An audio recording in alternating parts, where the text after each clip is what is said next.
Good evening. Tonight, we're delighted to have with us a man described by Newsweek as having a monumental intellect, a forked lightning wit, and an Olympian eye. His credentials are awesome. He was a Harvard professor, counselor to the president, former ambassador to India, and author of 2 bestsellers on economics, The Affluent Society and The New Industrial State. Would you please give a warm welcome to John Kenneth Galbraith.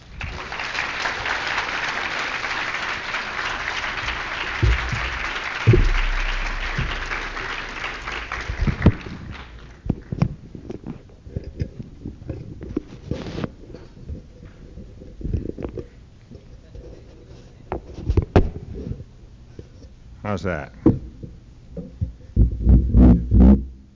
Well, I must say, it seems to me that life here at UCLA is getting pretty difficult when you have to attend academic exercises on Sunday evening. And I'll try and make this one as brief, although not necessarily as painless as possible. So, the thought has crossed my mind, as must have crossed yours, is why it's necessary for me to come out from Massachusetts to instruct Californians on their civic duty. But I suppose in a way my credentials are better than most. First place, I'm a graduate of this university, which gives me certain qualifications. Admittedly, it was at the junior branch at Berkeley, and admittedly, it was at some 41 years ago, but as Hubert Humphrey has not said, this is a year for fresh faces. And also, the fact that I come from Massachusetts gives me a certain standing because, well, George McGovern got a certain degree of momentum when he won in Wisconsin. I'd like to remind you that it was in Massachusetts that we first made it unanimous. And there should be no doubt in anybody's mind the 108 delegates that we're sending to Miami are all going to be for McGovern on the first ballot and on the second ballot, and they're all going to be for McGovern on the 22nd ballot if it goes that long, which I don't think it will. I'm not going to give you a long and detailed argument on the case for McGovern. In politics, one always preaches to the persuaded, and the least one can do is make the sermons brief. The case for George McGovern is not the case for a paragon of wisdom or virtue. It's the case for a good, plain-spoken, sensible man whose views on, who has managed to catch the tone of an instinct of what most people believe should be done in this country to make it the kind of country that we once imagined it was, and I think a good many of us still hope it can be. And we're, I think, on the way to nominating him, and while it was not going to be easy, I think we're on the way to electing him. The notion that a man who talks sense has sensed the need for change and will advocate the needed change on matters as diverse as foreign policy, the economy, the rights of women, the decent and equitable tax system, racial equality, and the rest. The notion that that kind of a man can be elected or nominated has come to as a very serious shock to the people who are the source of the political wisdom of the United States. It's come as a very severe shock to the columnists, and it's by way of proving what I hope one day will be known as the greatest of all laws of political science, which is Galbraith's first law of politics, which is that if you have both of the Alsops against you, you've got it made. The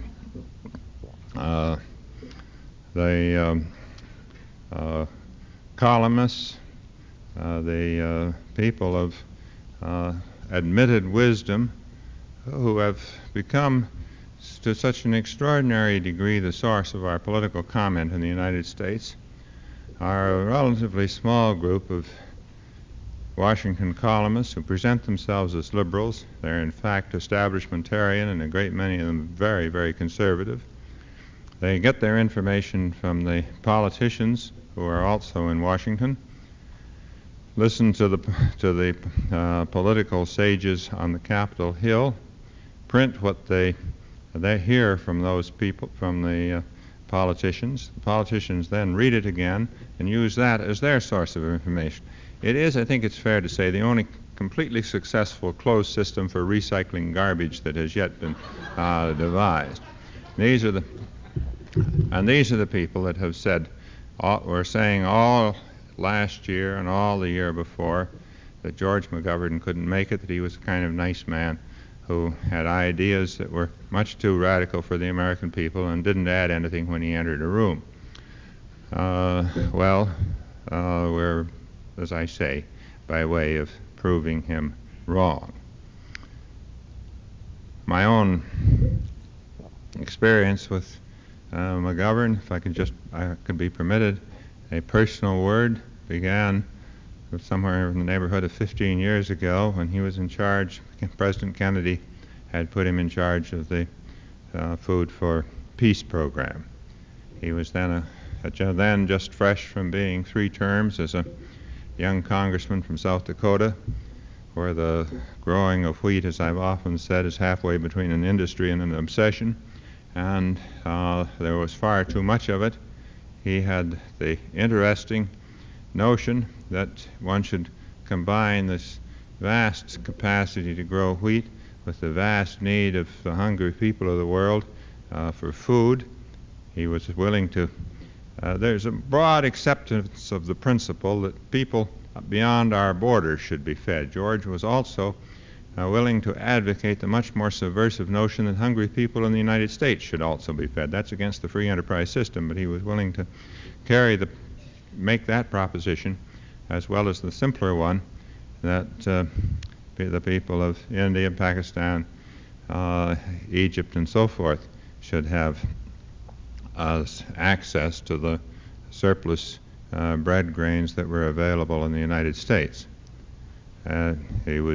He sold this idea to President Kennedy, was put in charge of it, and it's, to me, I must say, a pressing and almost nostalgic thing to think of how well the United States was regarded in the days when we were doing that sort of thing, as against how we were regarded when the B-52s are being used as a way of disciplining poor people in North Vietnam.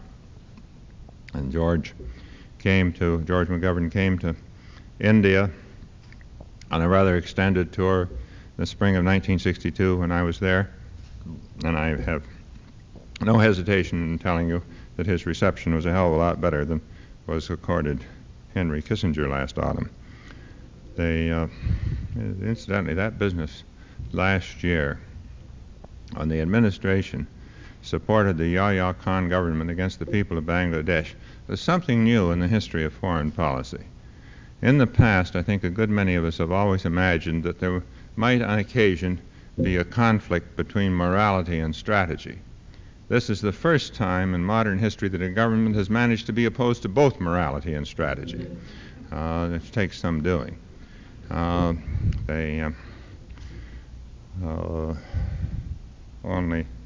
Only Nixon could have brought that off. And I suppose that's another reason why it's pleasant to be here from Massachusetts and California. It allows me to say a good word for a local boy. My next long association with McGovern was when we were associated with I don't want to make this sound too heroic, with the often rather lonely band of people who were in the early 60s trying to develop opposition to this barbarous and foolish and incredible misadventure of ours in Indochina. They were mature people, and I think you would be suspicious of me, and you would be rightly so, if I engaged in the political euphoria of ordinary commonplace oratory. George McGovern was, I don't, if I were giving the prizes for the people who were the real pioneers in the effort against Vietnam, I would give the first to Senator Gruening, to Ernest Gruening of Alaska. He was the man who was the first to speak out. Man of mature years. He graduated from the Harvard Medical School the year before I was born. And I would give equal honors to Senator Wayne Morris. And I would give almost as high honors to Gene McCarthy, because it was Gene McCarthy who had the courage 4 years ago to get out and make this an issue and convert the opposition to the war from dissent to political opposition. There's a sort of self-limiting ceiling on dissent, however useful it may be at times. But there's no limit once a cause becomes politically legitimate. And once Gene McCarthy made opposition to the war politically legitimate, it was discovered that there were damn few people outside the Pentagon who were in favor of it.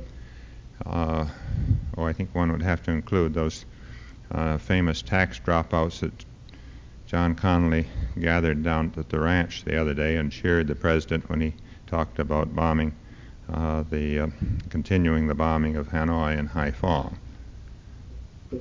Parenthetically, I'm prepared to make the loan of John Connally to the Republicans permanent.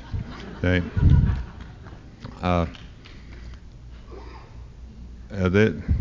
it was George McGovern who, more than anybody else during that period, brought the political organization and the political savvy that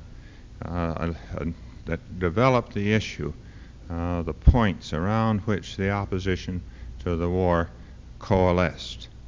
The McGovern-Hatfield Amendment, and he became the acknowledged leader of those of us who were carrying on that battle in the 60s. And here it seems to me, at a time when the Nixon administration has gone back to the barbarous action of mining the Haiphong Harbor and sending the B-52s and the other aircraft on their undiscriminating missions that kill and maim innocent people and civilians and soldiers alike. And I must say I've never seen why it's so particularly innocent to kill soldiers. They must find it disagreeable. At a time when the administration is again dispatching the B-52s, this is, it seems to me, the strongest case for George McGovern. We've now narrowed down this incredible but rather somehow effective process that we have. We've now narrowed down the choice to two men. The effective choice is only two men, George McGovern and Hubert Humphrey. And while I'm sure that Hubert Humphrey is fairly sincere now in his opposition to the war, how much better to have somebody who had foresight rather on this issue rather than hindsight.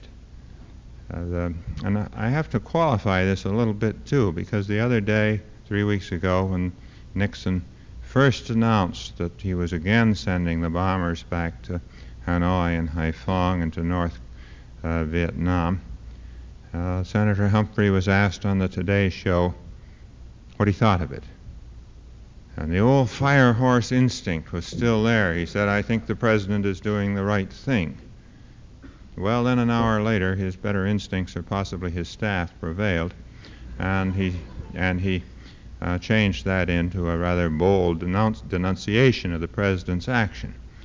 I think it's really much better that we have somebody who has been reliable on this from the beginning.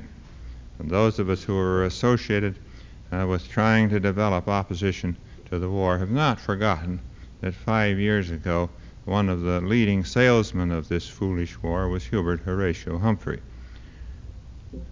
I'm speaking here at the University of California, where the issue of tuition is again up. I just took for granted when I was here years ago that one of the great badges of honor of this university was that it was open, the doors were open to all of us for the fee that we paid to the associated students of the University of California and nothing much else. I regret with everybody else that the backward step to charging tuition at the University of California. One of the greatest things that UC showed was that a great university could also be free. But at a time when the question of a few $100s of tuition is a lively issue here at the university, I hope everybody will reflect on how much tuition we have paid to educate Senator Humphrey against this war. $150 billion is what that's cost. This is a terrible tuition bill for one man, not to mention the grimmer aspect of the lives that are involved.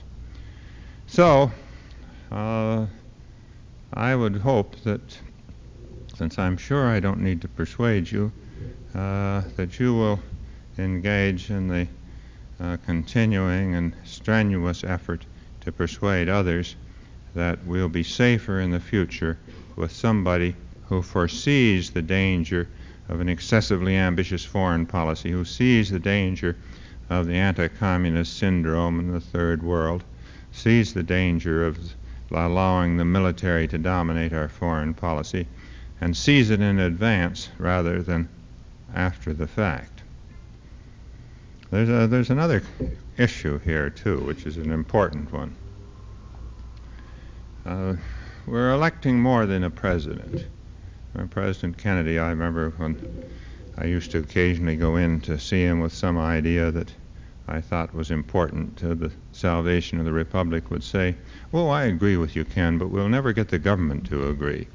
We're electing much more than a president. We're electing a government, a cabinet, subordinate cabinet officers, the assorted palace guard and hangers-on. And if we if you in California nominate Hubert Humphrey next month, we'll have the same old guard, the same old cold warriors, the same old reformed cold warriors back again. I don't think even Hubert Humphrey is going to dig up Dean Rusk. Don't make any mistake on that. But the rest will all be back. They're all waiting there in the big Washington law firms for the bell to ring and fixing a few cases in the meantime. It's only with George McGovern that we have the chance of getting a new, young, fresh government, one that believes in disarmament, not as a political ploy, but as something to be accomplished. A government that believes that military expenditures can be cut and must be cut. We can't go on with this fantastic indulgence in military extravagance with the burden that then puts on the ordinary taxpayer, who believes that something can be done to close up the loopholes and eliminate the tax shelters for the very rich, and that the tax burden can be made an instrument of greater equality for people of the United States, who believes that we can have an economic policy that isn't disguised for the influence and interest of the big corporations. We had a curtain pulled back a little bit in these last few weeks, as we've seen the influence of ITT and those splendid people, Dita and Phil and Hal, and the way in which they have so scrupulously avoided even knowing of the existence of Richard Kleindienst. as a matter of fact, this was merely a little gap in the curtain of what is the common situation in the case of the Nixon administration, and I don't want to be partisan about this too much in the case of previous administrations too. And it's only with McGovern that we have a chance of recapturing the government from the influence of the big corporations. I could go on. This is something that's particularly important as far as economic policy is concerned. The Nixon administration has been forced by events, by circumstances on from the economic policy that was orthodox in the time of JFK and Lyndon Johnson, that has recognized that in the modern economy we must have some apparatus for the control of prices, where private enterprise has the power to increase them, power to pass the tensions associated with labor disputes on to the public. But that administration has been little short of scandalous. The Nixon administration, mortgaged as it is to big business, has been largely an instrument for passing the controls have been largely an instrument for passing on to the public increases in prices that would have occurred anyway. And this means that this basic social contract, which should characterize effective economic administration, which is that you have stability in wages confined to productivity gains in return for stable living costs and stable profits, has been broken. Profits during the first quarter of this year were the largest in history. And again, we have our hope, our last best hope, is a man who isn't mortgaged to big business, isn't mortgaged to the large corporations, and has had the courage to speak out on these matters. We should be braced, incidentally, for what's going to happen in these next few weeks and, of course, in the next few months, because anybody who speaks out in favor of a stronger system of price control, anybody who speaks out in favor of a more equitable tax system, the lowering of property taxes and the lowering of and paying for it by the reduction of excessive defense expenditures and the elimination of the loopholes on for the rich, is going to be pictured as a radical beyond anything that was ever dreamed of by Lenin. And one can count on that. The drums will beat on the question of the matters of personal liberty with which McGovern has been associated. It won't be said that that he believes abortion should be left between the woman and her doctor. I promise you that in the next few weeks somebody will be coming up with the idea that he's in favor of universal and compulsory abortion for all women under all circumstances, and men. Maybe some imaginative philosopher will even get the idea that he's advocating abortion for men too. And similarly, it won't be that he is advocating the elimination of incarceration of marijuana smokers with the felons. It will be urged that he's trying to make that a requisite for social acceptability. As in some parts of the American community it seems already to be. And so forth. So we have a real job in our hands of helping people resist the enormous fraud that is going to be perpetrated or attempted by special interest for anybody who is advocating decent things. And incidentally, the dismantling of the national defense is going to be a cry.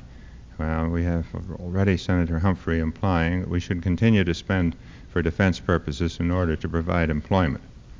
A really interesting idea when you reflect on it. We've come to that. So that it's more so that we're going really to have a task of maintaining our morale in face of the onslaught that fraudulent and selfish interest is going to unleash. But I think we can do it. And that's my message for the evening.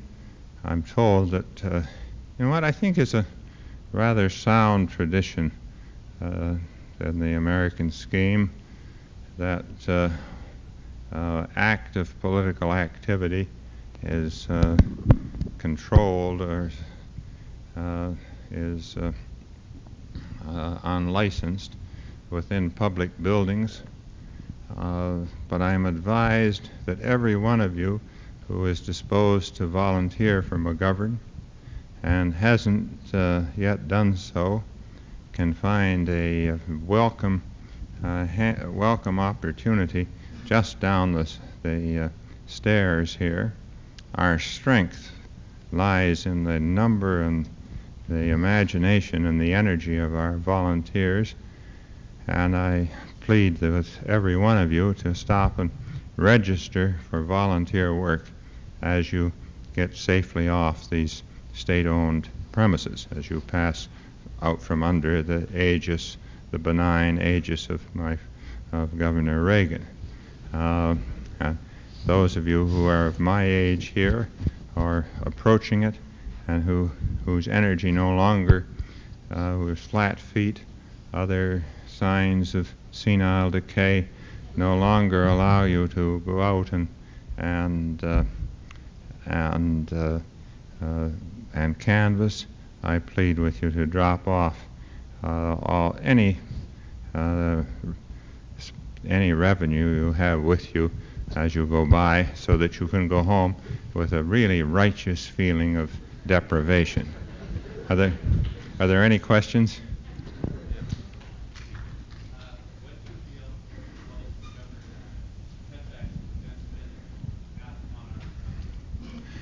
Well, this is, of course, the first point that must be made. Have we reached the point in this country where we have to continue defense expenditure in order to sustain employment? This means it's hard to think of a proposition that is more damaging to the American economy than that. It would suggest that we really are bankrupt if that is necessary. And I was thinking about that this morning when I saw Senator Humphrey trying to touch that sensitive California nerve. The truth of the matter is that since McGovern has talked about this more than anybody else, with the possible exception of Senator Proxmire, over a longer period of time, he has also been forced, or has also in any case come to talk more clearly about how you alleviate or mitigate this problem than anybody else. What he's proposed, as you know, is first that we have from now on a 12.5% set aside of all defense earnings. So they don't go to the stockholders, who hold back 12.5% for the financing of reconversion, if that is possible, so there's a cap, so that no firm is without capital resources for shifting to civilian industry. And if that isn't possible, and there are some defense firms of such manifest incompetence that one would not want to have, I wouldn't want to ask my wife to cook on a C-5A. I understand that's made not in Burbank but in Georgia. That then become available as a transition payment to the people who are employed in that particular industry. And in addition, McGovern has proposed that there be severance pay extending up to a year, and extending up to 80% of the pay of the individual during the time that he is making the transition. I've gone myself beyond that in some testimony a couple of weeks ago before the Senate Labor Committee. I would like to see us in the Public Service Employment Act also have a special category of people who are employed in universities, who, when they lose their jobs in defense industries, are employed in universities, municipal research departments, municipal service departments, and so forth, at somewhere approximating their pay as engineers, computer programmers, and so forth, and so on. As sort of a specialist corps, which would make use of that talent and would be a cushion upon which would cushion the transition, such as in the case of Boeing, for example, in Seattle, so one doesn't have the agony that is involved in a serious cutback. I've talked with McGovern about that, and I think it's an idea that somehow or other we can, at some juncture, get through. What I'm trying to say is that somebody who has thought about this is a hell of a lot better bet than somebody who speaks in vague terms about saving on defense and who never gets around to any specific plan for doing it. We found at the end of World War II that by planning carefully, we could substantially minimize that transition. Everybody thought the economy was going to be in terrible shape following World War II, and in fact, that transition, as people of my age here or younger will remember, was made in a comparatively painless fashion.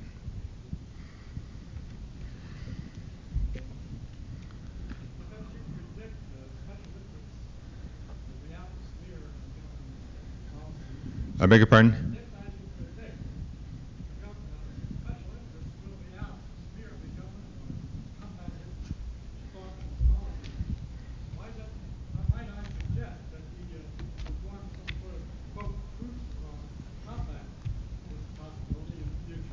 I think this is a good suggestion. I suppose in a way I was somewhat amorphously suggesting that this is what we're all going to have to be from now on. But I think also that something of a more specific and organized sort might well be a good idea. And let's not be too frightened of this. They'll overdo it. And also the American people, they will underestimate the intelligence of the American people. So that what they will succeed in doing is in creating an enthusiasm for a degree of radicalism in George McGovern, which he may not in fact have. Because I haven't any doubt in the world that there are a lot of things in this country that people do want changed. So let's not be morbid about it. It's going to be a dirty campaign, but let's enjoy it.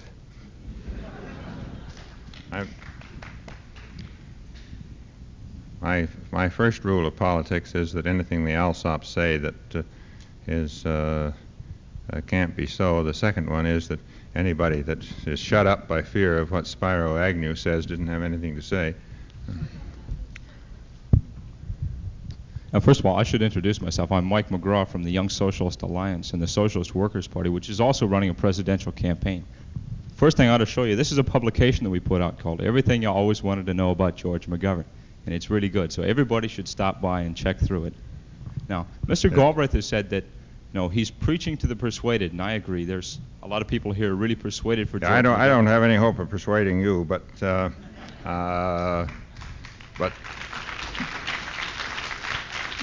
I think you have a right to be heard. But can you make it in about 1 minute? Oh, no, it doesn't have to be a question. Okay, I'll make it in a minute, and there's a question at the end. It can be a statement, How's that? but don't bother with that business about wage slavery. That's too easy. Okay, I'd like to focus a little on the economic issues, which haven't been covered here very much tonight. First of all, everybody here is against Nixon. Everybody knows that Nixon's wage freeze is a real fraud. It's a failure. The prices are still rising, and the wages are still rising. And George McGovern has taken a clear stance, and I applaud him on that. He's taken a clear stance against the wage price freeze. See, the basic problem, though, is that George McGovern is really in agreement with Nixon. Basically, he supports some form of wage price control. So Mr. Galbraith can probably elaborate on this or correct me where I'm wrong. See, in 1970, George McGovern voted for something called the Economic Stabilization Act, which gave Richard Nixon the power to freeze I helped draft it. My claim on that, on the whole, really is better than McGovern's. I hate to present myself but I basically believe that in a modern economy, we have no alternative. If the corporations have the power to raise prices, we better have the supervening power of the public to say whether they can do it or not. And you socialists who want to go back to free enterprise, I just can't go along with you. Wow. Apparently you're not very versed on exactly where the socialists stand if you think we want to go back to free enterprise. But see, okay, the basic idea is George McGovern has made statements that indicate that he sees that wage increases are the real problem. Wage increases are the problem. That's what he says. Instead of speaking on the real issue, which is the war in Vietnam. Mr. Galbraith has said some good things about the war in Vietnam. But the reason we're having inflation is because there's so much deficit spending in this country. We're pouring so much money into the war, and we don't have anything to buy in exchange for it. I think that's a pretty good statement, and I'm prepared to go along with you so far. One more paragraph. Less than a paragraph. Okay. Something on the difference. Speaking about the war and inflation. See, McGovern is against inflation, and he's against the war. But the problem is that ever since 1967, at least, and this is talked about in the Truth Kit, he's voted for every major war appropriation. Every time we vote war, every time we vote money for the war in Vietnam, George McGovern has voted yes since 1967. Now my question. Okay, ta-da. Now, the SWP has put forward a position on the wage price freeze, speaking about the price freeze and the best way to implement it. The way Mr. Nixon went about it was to give it to the Internal Revenue Service, who really didn't do anything. Okay.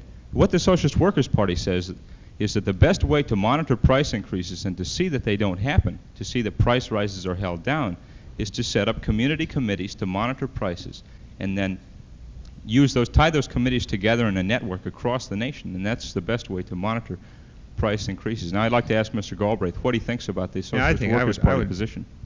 I would buy that. I was in charge of price control in World War II, and broadly speaking, our war prices in the war prices and rationing boards, which were volunteer bodies across the country, had that function. And I think this kind of a monitoring system has a great deal of merit. The fact that McGovern voted for defense appropriations, however, really is a bit unfair and unworthy of the great tradition of honesty and integrity which everyone should associate with the socialist movement, the Second International. The problem is this, that the liberals in the Senate have repeatedly, led by McGovern, sought to have the defense appropriations reduced. They've sought to reduce the expenditure for the Mutual Security Act, for the subsidy to dictators around the world. They've sought to reduce the expenditures for particular things like the manned bomber. They've sought horizontal cuts in the defense budget, and they've been defeated. Then what do you do? Do you vote against all military appropriations? Do you vote against any defense budget, or do you let the thing go through? The thing is that there is no alternative in this. You've been defeated. You've got to vote for the Treasury appropriation or the Defense Department appropriation, the State Department appropriation, because you have to have some money for that. Now, the real thing to look at are the battles to reduce the appropriation.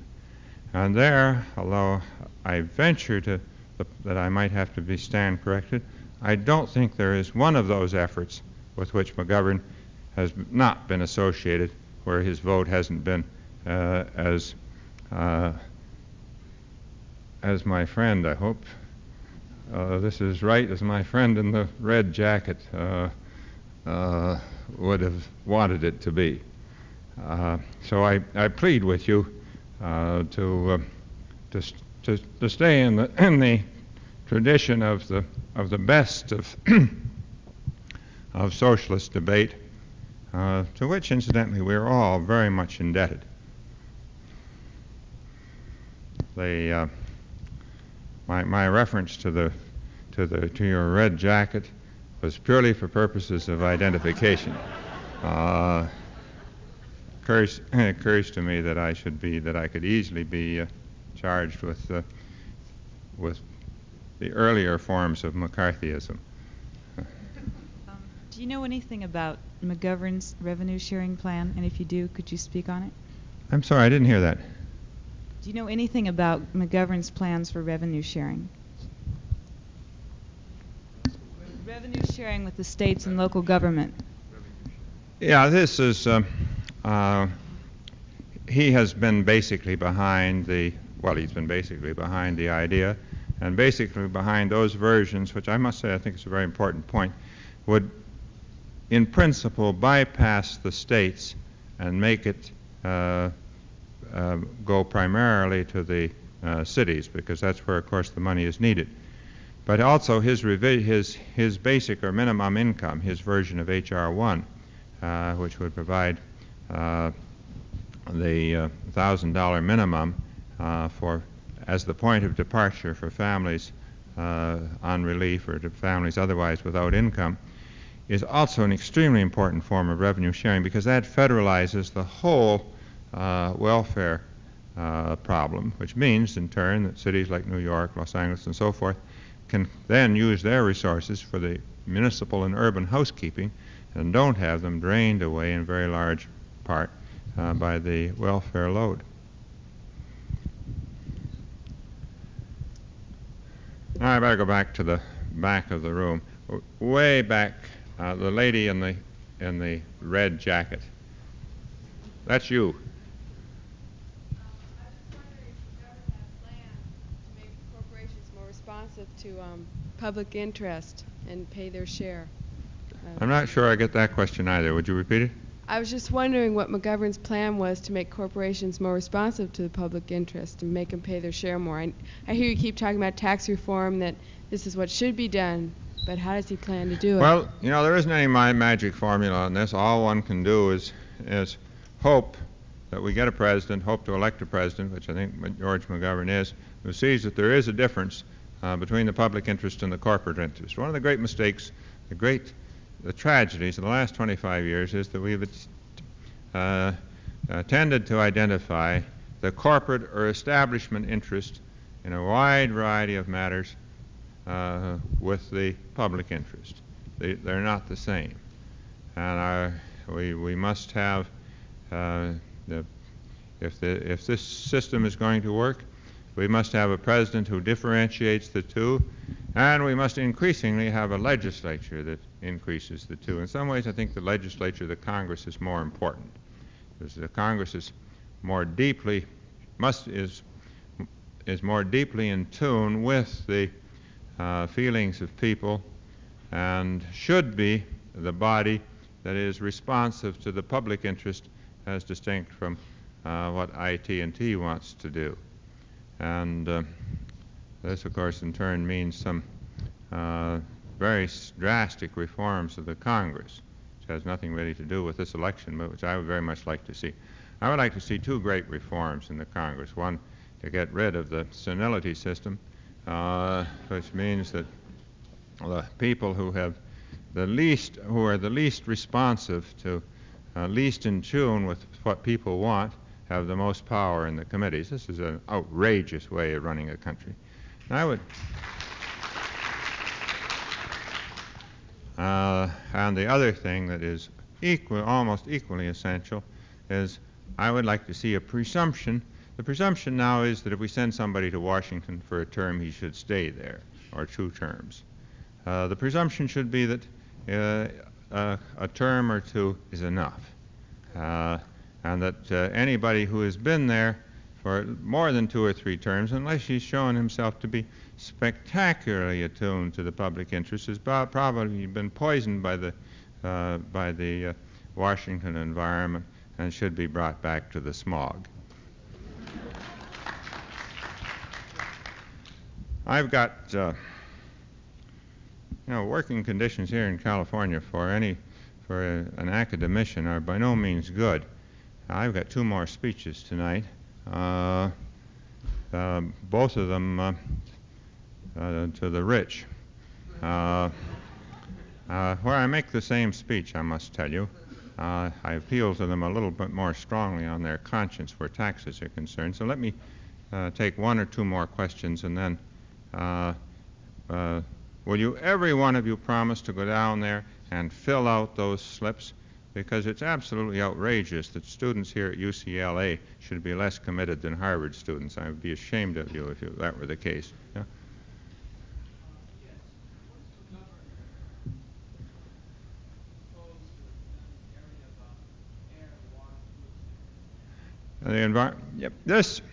His position is basically, we must have a president first who isn't mortgaged to the polluters,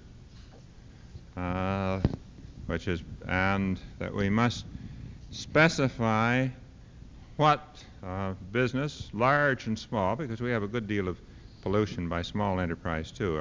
Our visual pollution, people that louse up the highways, are to a considerable extent small businesses, must be confined between rigidly defined parameters, and if that means that we're going to have a slower rate of growth, we can't have power lines marching across the landscape. It means that we can't have the electricity generated in the cheapest locations.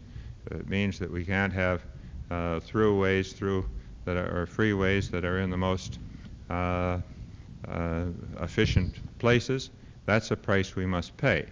The interest of the big corporation is in growth. Growth is what rewards the executives, rewards the technostructure, to use that fine old Galbraithian term, which brings increased salaries and all the rest.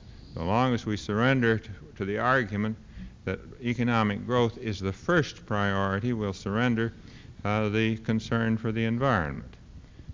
We must therefore be prepared to sacrifice economic advantage, the advantage of growth, in order to exclude those kinds of production and, on occasion, those kinds of consumption which threaten the space in which we live, threaten on occasion, threaten our visual pleasure in our surroundings, and threaten ultimately our health and possibly in the longer future even our survival. This is not, I think, a position on which George McGovern's position is unique.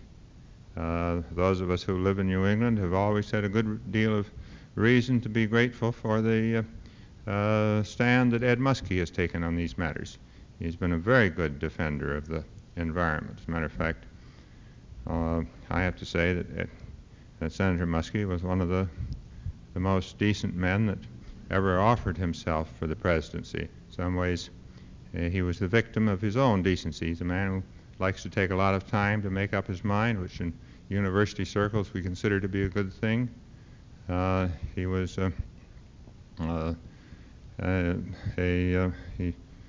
a man who is sensitive, doesn't take naturally to the rough and tumble brutalities of politics.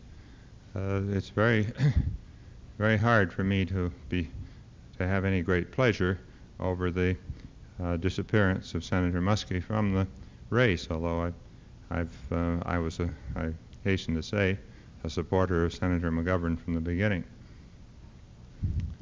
I must, I think, let you get back now to your political duty. Thank you.